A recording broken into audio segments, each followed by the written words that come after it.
Sup guys, over here. In this video we're going to be talking about the potential airdrop of zkSync and the steps that we can take to become eligible if it will happen in the future. As usual, all links going to be in description, but follow them at your own risk. And a couple of disclaimers. First, nothing here is financial advice, always do your own research. Second, all information obviously provided as is, and also nobody truly knows whether or not the airdrop will happen, when it will happen, and whether or not steps that we're gonna take will actually make us eligible. In terms of probability of zkSync token and the airdrop, I would say the probability is quite high, but if it happens in the future, obviously we don't know the time frame.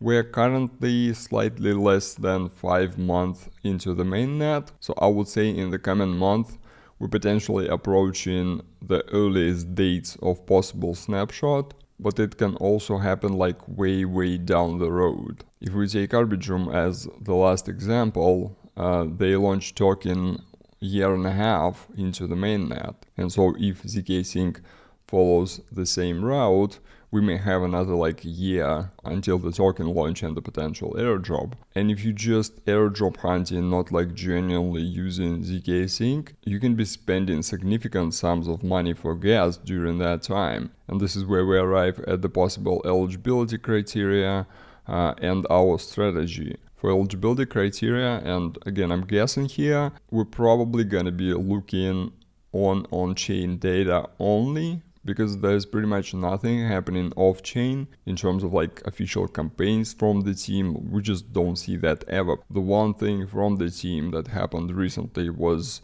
Libertas Omnibus NFT drop, and that's pretty much it. So most likely for the airdrop they're gonna look at on-chain behavior, and here metrics usually include number of transactions, volume of these transactions, number of protocols, maybe smart contracts that your wallet interacted with over time, and obviously number of active X. These X can be days, can be weeks, can be month. And if we look at those, obviously like every month starting from your initial transaction should be your active month. Like you should not skip the whole month without transacting. That's just, you pretty much break in your whole strategy. Then in my opinion the same should apply to weeks. Like you should have at least one transaction on zkSync every week. That's gonna be counted towards your like weekly activity. And then obviously you can go ham and just transact in as many days as possible, but that's already up to you. And so to summarize, our strategy is to make as many transactions. If you can do higher volume, but not everybody can do higher volume. I understand that. Some people wanna like do activities with the $10. Other people can afford to use a couple grand and they're gonna be in slightly better position. But ultimately regarding the volume, the rule is always the more the better. Okay, so that's general strategy. Now let's move on to bridging. So we got the official bridge from zkSync.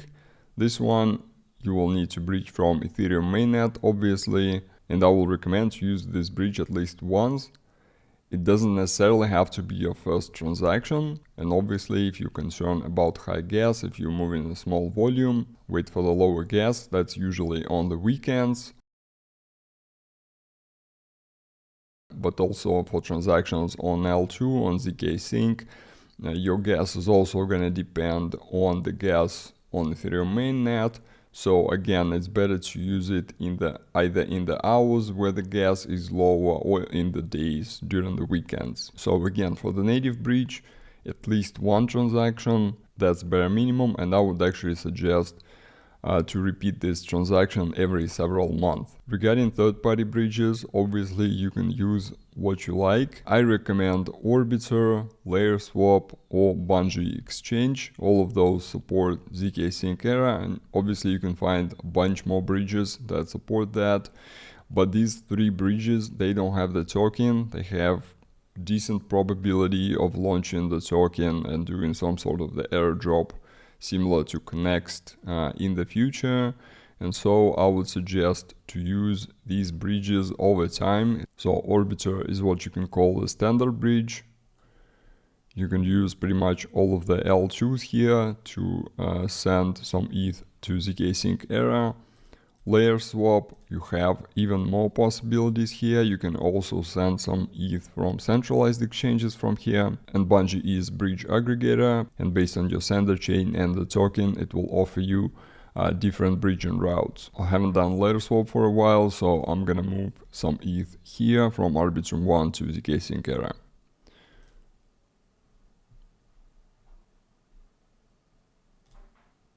In order to track your activity on zkSync era, you can use dashboards. Yesterday, when I was doing video on Gitcoin grants, they added stamps from Truster Labs. And actually, this is a pretty good dashboard for zkSync era. So here you just input your wallet, press search, and you go to the dashboard. It shows the volume of transactions. It shows the age of your wallet on chain, on zkSync era, obviously. It shows number of active weeks, and if you go lower, it shows the protocol that you interacted with, number of transactions, and the volume of these transactions. So that's very useful. You can sort these by type. Obviously not every protocol is here, but I also don't think that you should go absolutely ham on the number of protocols that you are interacting with. I think the more the better, but without unnecessary transactions and overspending. First, let's touch on the DeFi applications. Now, if you haven't transacted at all on zkSync era, or maybe transacted a little bit with just selected number of applications, I would actually suggest to do it in parallel with layer 3 quests for zkSync. On layer 3, you can go to search and then select zkSync era. And here you can see the most popular DeFi protocols where you can do transactions.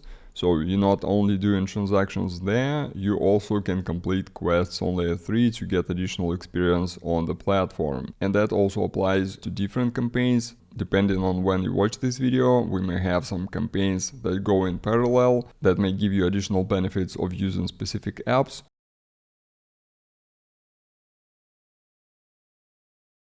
I have the island hopper for several chains, including zkSync. So you can do some transactions on PancakeSwap, complete this campaign, and also complete the quest on layer 3. However, quest on layer 3 requires you bridging 20 USD worth of ETH or USDC to zkSync era. And here also we need to swap at least 10 USD worth of tokens. Make sure that you are on zkSync era.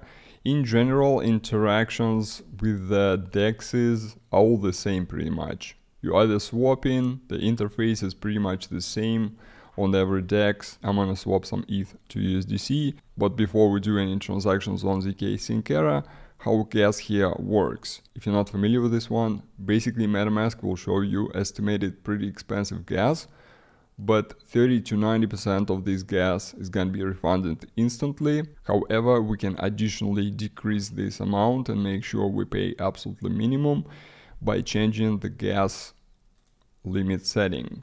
So in the MetaMask, you go to the gas limit. Here this gas limit largely depends on the network conditions, on what app is suggesting, but in general you can bring it down like 2 to 3 times lower. So for example, instead of 25, I put 9 here. Estimated gas is now 38 cents. Let's try to execute transaction. Okay, this has been confirmed. Potentially what you can do, you can try to find the absolute lowest amount of gas limit where your transactions will not fail. If you set very low gas limit, your transactions will start failing. So you can play with that settings, but also keep in mind that even though we're changing gas limit, we're still getting the refund. Okay, now let's confirm on layer 3 and we can verify and get our experience. And speaking of layer 3, once you do your first transaction on zkSync era, you can complete this quest. It's also going to be linked in description. Get experience, chest, and the NFT here, commemorative NFT. This is just an event thing and probably it's going to go away soon. Okay, and I can also claim my NFT on Galaxy. What chain is it on? It's also on zkSync era.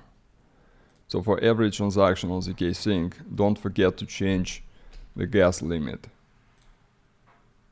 But this one failed for me. because I set the gas limit too low. So if your transactions failing because of that, you'll have to just redo them and put a slightly higher gas. And again, keep in mind that some of that's going to be refunded as well.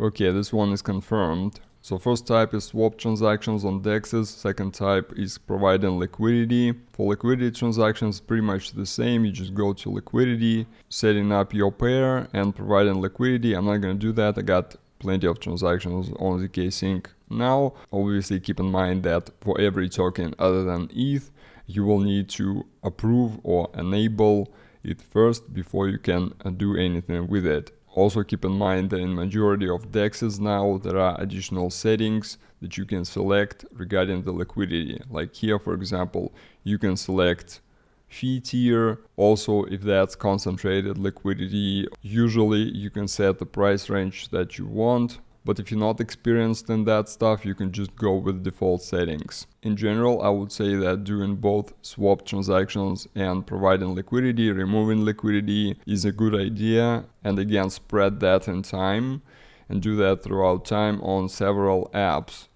So first, I would suggest apps that are present on the layer 3. So these are gonna be PancakeSwap, Maverick, Izumi, On-Chain, Mute, SpaceFi. Again, there are plenty of DeFi applications. You can also check DeFi Llama. Just select zkSync era here and you're gonna see the top of applications by their TVL. Also, don't forget SyncSwap, one of the best DEXs on zkSync era. It's not present on layer 3. Also, Velacore is not present on layer 3. Basically, I'd say just interact with like top 10 DEXs here. And as you can see, these protocols also tracked in your dashboard. Once you're done with the DEXs, you can also play with other DeFi applications like lending and borrowing, for example, perps, options trading. But I would say these are a bit more advanced. And also, I don't think that these are necessary unless you want to go absolutely ham on the number of protocols that you want to interact with. Also here on DeFi Llama, you can see cross-chain swap applications. If you want to interact with those, I also recommend the ones that are in the top here. Interport, XY is well-known. Symbiosis also are well-known. So obviously transactions on DeFi applications is your bread and butter for increasing the volume of your transactions.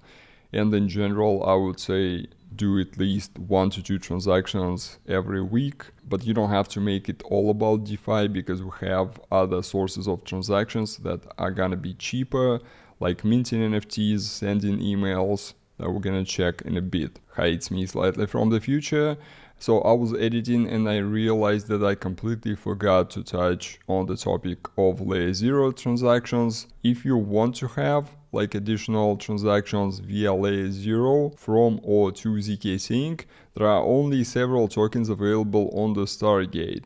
If you take other applications, for example like Interport, you're gonna see that there are a lot more tokens possible there. However, I'm not sure that these transactions are actually going through the LayerZero protocol. So if you want to have a couple transactions via LayerZero to potentially benefit from both airdrops, I would recommend doing that on Stargate. We have the possibility to transfer MAV tokens, for example, to BNB chain. So obviously for that, first you need to get some MAV tokens. This is the native token from Maverick protocol. So if you go to Maverick, you can swap some ETH, for example, for MAV or some USDC, it doesn't matter.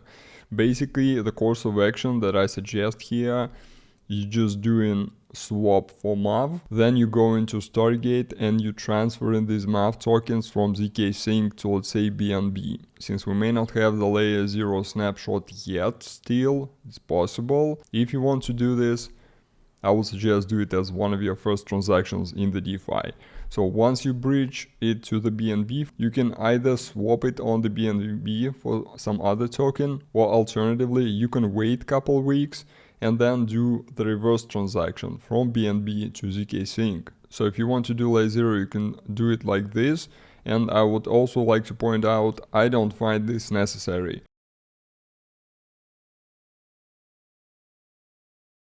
Now back to the video. One important type of protocols is digital identity, and I strongly recommend you to get at least one domain for yourself, possibly several. It can be in different domain zones, and you can use ones that are featured in the dashboard. Here you can neglect Omnisci, so we have 4 protocols listed here. Obviously, there are other protocols and you can use those as well. But as a cookie cutter, you can use this dashboard. Also, what's convenient on this dashboard, these are links. So you can click it and go to the application. So the first one is actually free. So you don't have to pay for domain itself. It's less popular. It's .zk domains. Like you can just search it here and then register it.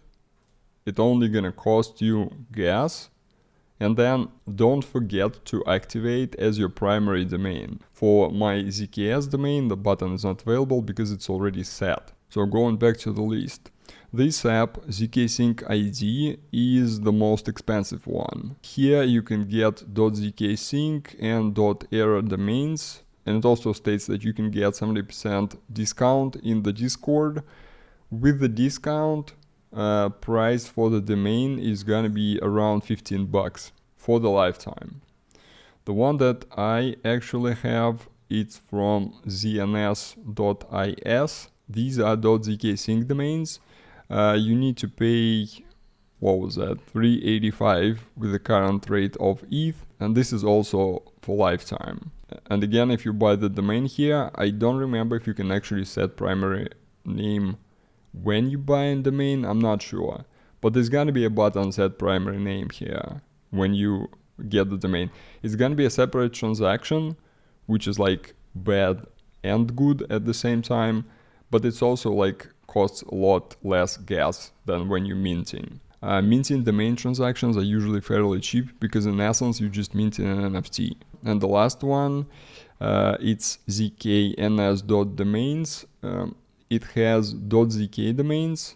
It's also fairly expensive with the current rates of ETH, costs 5.7 USD per year. So to summarize, the first one is free, then this one is fairly cheap, and these two are fairly expensive. Okay, moving on to NFT interactions. And first of all, regarding this Libertas Omnibus collection, if you missed it in the drips, if you were initially in those 170k eligible addresses, you can go and mint this. I will link the drips.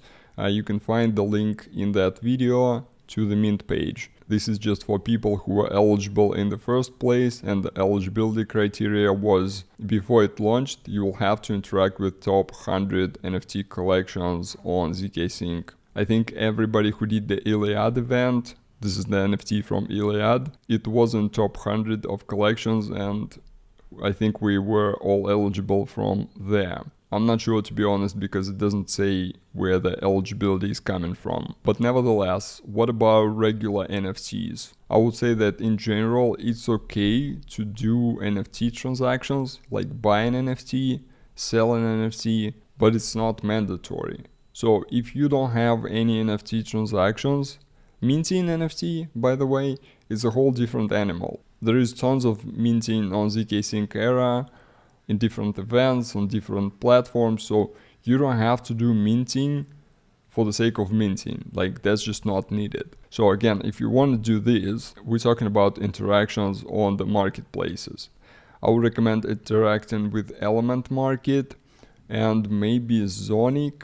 These are multi-chain marketplaces, so just a couple transactions to interact with the marketplaces. Like, you don't need to go ham on buying, selling here, like, because I don't think it makes much sense to do volume on NFT marketplaces, unless of course you are into NFTs, and maybe it's gonna make more sense for you than actually interacting on DeFi applications. So as a cookie cutter, first you go to the Element Market, buy an NFT, come back in a week, sell this NFT. Then another week you go to Zonic, buy an NFT. In another week, sell on this NFT. Now, moving on to NFT minting. So first of all, obviously you minting your IDs. That's also minting transactions. But on top of that, any promotions that involves any NFTs, you minting those. Like for example, on this campaign, on Galaxy, we minted this NFT. And if you watch the drips, you know that from time to time, we have these free mints popping up from different apps on zkSync era. Also, if you are into gaming, I recommend you Carve platform. I covered this platform in one of the previous videos. SEP's airdrops, you can check that one. Here are all NFTs that you can mint, they are on zkSync era. For example, currently there is onboarding campaign. After you register, you can just go to this one, open the onboarding, visit pages, and just carve. Carving is minting. In this case, Carve is gasless because it's a special promotion, but in the majority of cases, it's a minting transaction.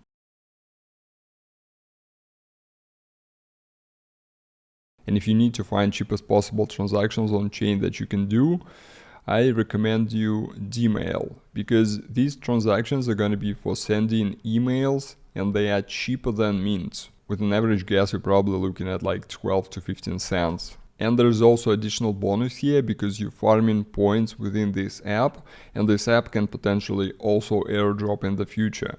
It has a decent funding, I believe in a round of like 10 million. They added a lot of chains. I actually covered this application multiple times as well. But for the sake of this video, you will just need to register with your MetaMask address. Optionally, you can buy your email domain. I'm not sure whether or not the promotion is ongoing now, but I think it should be. So once you go to this page where it says 8 to 11 digits, again, if you haven't registered domain for this wallet previously, wait like 5 to 10 seconds. Here it should be saying free. Where it says 549 should be saying free. So if it says free, you can just put your name that you want to register here and register it for free. Now that's no longer mandatory. It used to be mandatory before. Now it's not mandatory. You can use this email service without this domain, because if you go to settings, you're gonna have your default address in the form of your wallet address at dmail.ai. And the NFT domain account that I have here, these are gonna be optional. But if you do buy that, in settings, you will need to bind that. This is basically like setting it as a primary. So here there are multiple chains supported for the EVM. If we look closely under where it says MetaMask, if you click here, you can see Ethereum, BNB, Polygon, KCC, Conflux, and Iotex. Here we have the point system. If you click on points, where you can see daily activities that give you points. Now again, we don't know if these points gonna be at some point converted into tokens, hopefully, but we don't know that. And here, as you can see, you're getting 100 points per day for sending email by zkSync. So after I send the email by zkSync chain, I'm gonna have 100 points, and you can do that daily. There is also a 50 points bonus for the 7 consecutive days of sending. Now let's try to compose. Here doesn't matter what you put. However, you can use both Web 2 and Web 3 addresses. If you need to send to Web 3, you can send it to yourself. So you go to settings. Here you have your default address. You just copy that. And if you input this in here, it will also find your principal ID. This field is also needed. If for some reason it's not autofill your principal ID, you will need to copy this one too from here, paste it here. Subject cannot be empty, and you just send it. Again, make sure that you are on zkSync era. As you can see right from the bat, it's already saying 18 cents. Let's see how low can we actually go. I wasn't able to cut too much on the gas limit previously, so if I drop it by like x2, most likely the transaction is not going to go through. Yeah, it failed. So let's try to do slightly more. I think usually around 60% of the suggested actually works. I'll do 25. Let's see. Nope, not good enough. What about 28? Yep, confirmed. So if you need like daily cheap transactions, I don't know the better app to do it. If you know the better app or like some alternatives, maybe with like additional benefits, please let me know in the comments. alongside with other questions and comments, whatever you want to share regarding zkSync. Also, let me know what you think about the probability of the airdrop and when we're gonna see that, if that will happen. Don't forget to like and subscribe, share the video. Thank you very much for watching, and I'll see you next time.